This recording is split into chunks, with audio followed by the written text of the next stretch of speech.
Kia ora koutou. Welcome. Thank you for joining us for webinar 4 in a series of 6 webinars designed to support participants in Samsung's Solve for Tomorrow competition. My name is Julie Baker. I'm the Head of Education at Auckland's MOTAT, and I'm one of the judges for the Solve for Tomorrow competition. And joining me is Sarah Washbrook from TENZ, Technology Education New Zealand, who is also a competition judge. And Sarah will lead us in a karakia. Maori ora, kia a mātou, arahi na mātou, I a mātou mahi, ki mihia he huarahi mō te kopapa o te mātauranga hangarau. A whina atu, a whina mai, te po e here nei I a mātou, hui e, tai ki. The whakatauki for today's webinar, E orea te tuatara ka puta ki waho. A problem is solved by continuing to find solutions. Speaking to the resilience and the need to persevere to overcome problems until you win through. All of our webinars are going to follow the same structure. So we have a topic for today. There'll be some content on that topic. We will point you in the direction of some additional resources around that topic on the Samsung Solve for Tomorrow website. And then we're going to look at the junior assessment rubric and what the judges are looking for, and then the same for the senior assessment rubric. So we're going to start today's webinar with just a quick recap of the design thinking process. This should be a familiar thing to you now. You're all working through a design thinking process. This is not the design thinking process, it's just a representation of the kind of process that you will be working through. Webinars 2 and 3 have covered off the empathising, defining and ideating stage, and the focus of today's webinar is on prototyping. So we're going to go through and start to develop some of those ideas. In the previous webinar, we got you to come up with lots and lots of concepts, lots that you were ideating, and you were selecting 1 or 2 ideas to take forward into this stage. During the development, this is your step to test, trial and check whether your design is going to be able to function properly and to work. And you can do this using a variety of different techniques. The examples that you can see here is the development of the cat feeder example from the teaching resources that are online. This is where the designer has gone through and used different types of functional modelling to test and trial different features of the design. So for example, you could be testing the shape, the size, you might be testing some different materials and doing experimentation and exploration of material properties. You may be using sketches to modify and change, maybe even go through that scamper model that we looked at in the last webinar, so that you can actually change and modify the design. And you can see here you're actually using testing and trialing going on as well. So the key stakeholders, the end users for this particular product were the cats. And so we can see there that they are testing and trialing different prototypes and different models to enable them to actually or enable the actual designer to understand, right, does it work? If it doesn't work, how can we make it better? So why is technological modelling important? Well, it helps us to obviously improve our ideas. This image you can actually see is taken from the Technology Online website, and it looks at the difference between functional modelling and prototyping. So once you've come up with some conceptual ideas and you've sketched different ideas and you've explored them, the first step is you probably start to go into functional modelling. So functional modelling is where you are exploring the feasibility of the concept. Will it actually be able to work? Will it be successful? Okay, so what you can do there is you can use lots of different examples of modelling. So you may be using different materials, like you could try things out in card, for example, or clay, and try and make little models to see if things work, to check the size and the shape of something. You may even be going into exploring different types of materials and seeing what is needed. So if your product needs to be weather resistant, then you would obviously have to test those materials to make sure that they are. And all of these models will actually help you to check and see whether that concept is going to be successful. Once you've got a really good understanding of functional model and your idea has been developed that way, then we're going to check and see whether it's actually going to be fit for purpose. And you start to link it back to your brief and the attributes that you've written. And in this case, you will actually start to see that you're using more materials that you're trying to select for the actual final outcome at this stage. You're still testing, things will still change, the idea will still be modified, and you will still be going backwards and forwards in the design process. You may need to go back and do some more research. You may even need to go back to your brief and change it slightly to make it suit what you're finding out in your research. But the key thing in here is fundamentally throughout both of these stages, you are using stakeholder feedback to help you. So just to reiterate Sarah's content there, just to clarify the confusion that exists around concepts, models and prototypes. So put very simply, you're starting with a concept which might be captured in a great little mood board, ideation, lots of annotations.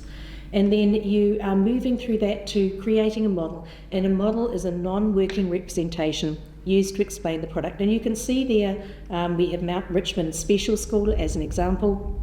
That middle slide, you're looking at a whole bunch of different ideas made out of cardboard, different shapes, different sizes. There's some 3D printed knives there that look a little bit gnarly. They're all just kind of early models, early design ideas. They're not looking at how they might work. They're just kind of getting out there a representation of the product. It could be something that they are maybe taking out to stakeholders to say, hey look, this is kind of what I'm proposing. What do you think? Give me a little bit of feedback on that. We're not at the stage where we're saying it has to be yellow, it has to be made out of this material and it has to be this size. That's when you're kind of getting onto the prototyping process. So a prototype is a working representation used to detect flaws or problems before production. That's when you're going out to your stakeholders and you're saying, here's what I'm proposing. Have a go, tell me what works and what doesn't work. And you can see again with Mount Richmond Special School, the example there, when they were looking at their prototypes, they've created little comments showing us, the judges, what worked and what didn't work. So in that first picture, they're talking about, we need a little block on the bottom of this knife that is going to stop it falling over, that's going to hold it steady. And then we need to be able to remove the blade because otherwise it's really difficult to clean it. And we don't really like the idea of this pegboard because the pegs are just too hard to move. So we might just park that idea and take that off the development cycle. And then we've identified that there are grooves and holes and they're hard to clean in that one as well. So that they are functional models that they're testing and trialling to see how they're going to work, and they're constantly going back to their original problem and their original functional and physical attributes and checking against them. Here's some examples again from Mount Richmond Special School of their stakeholders and the testing that they did. So you can see that they were, a group of students from the special school, all of them having a go with the different prototypes and providing feedback to the group to allow them to refine their ideas and their prototypes. All of the time they are looking at the design thinking cycle, and they may be going back to the ideation stage and feeding that feedback into their ideas and working through the process, the design iterations again.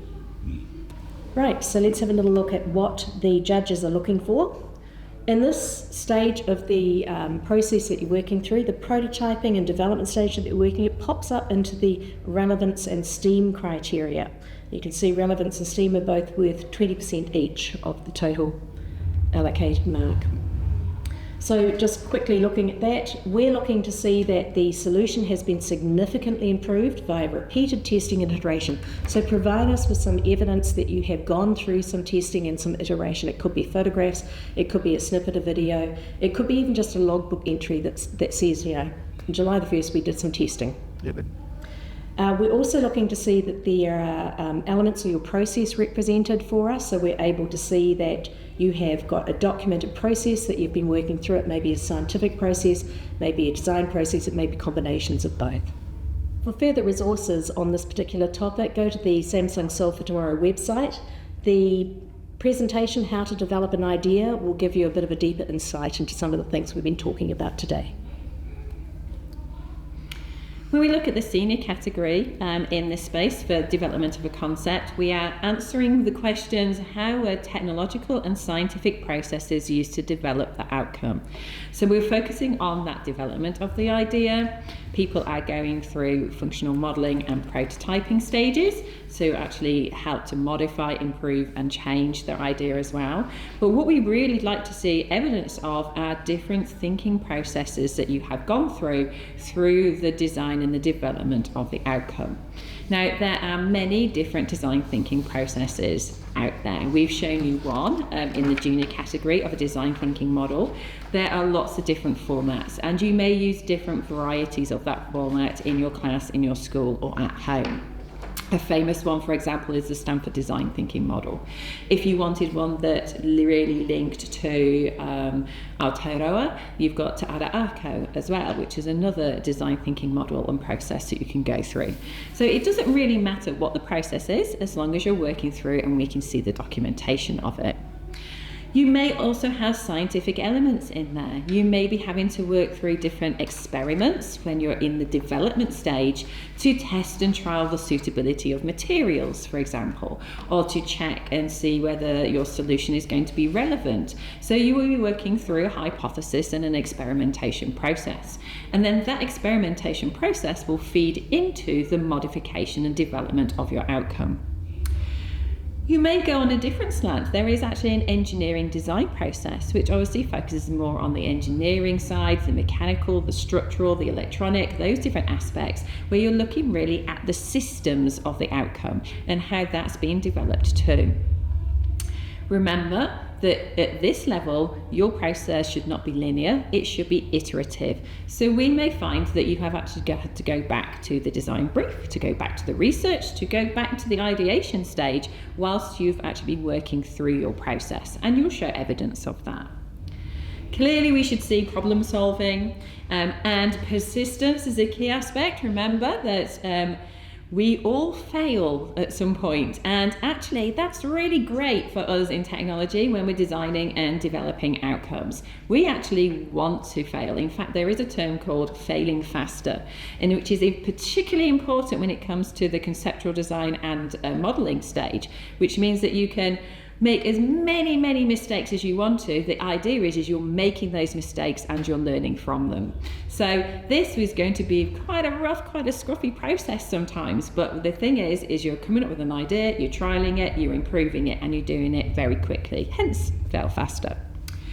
And then we can also see considerations for STEAM. So you've got your science, technology, engineering, arts and mathematics. And you may provide them as links through your process too, to show those specific ideas, where they are and how they fit in with your design of your outcome. And we've got some examples from earlier entries into the competition to highlight some of the points we've made in this.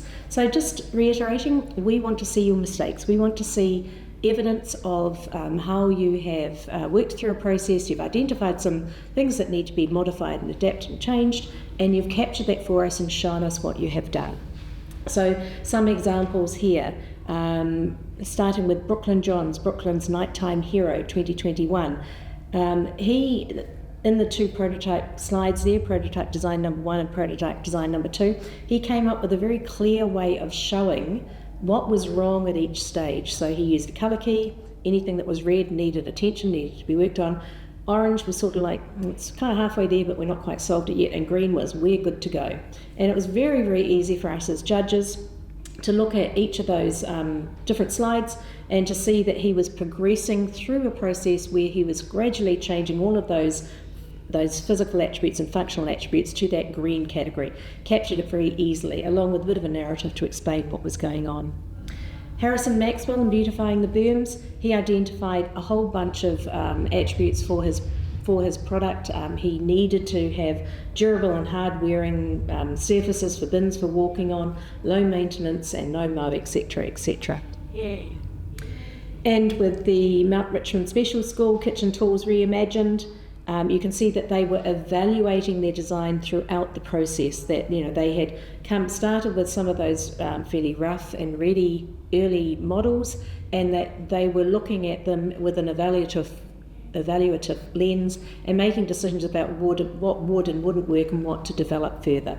So you can see there they had a concept of like a mezzaluna type of knife, but they have discarded that and they have gone with a hinged pivoting knife along the way.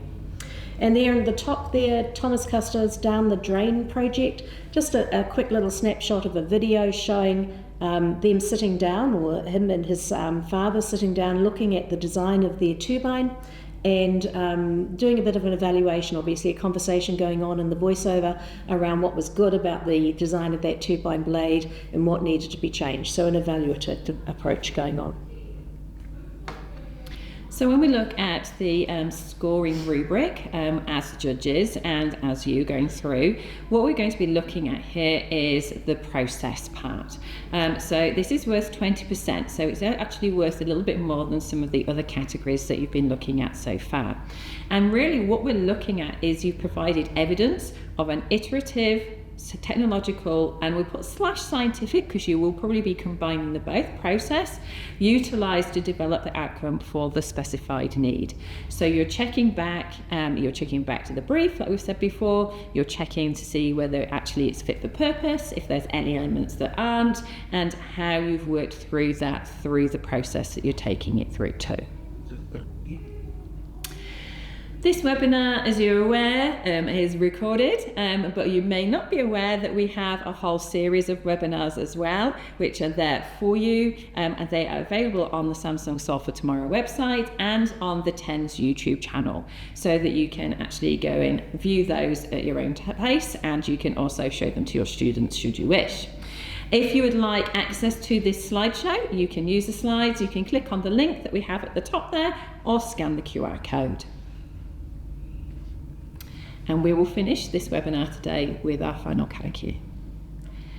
Ki amato katoa, kua mutu mato I amato mahi, I amato ko papapoki.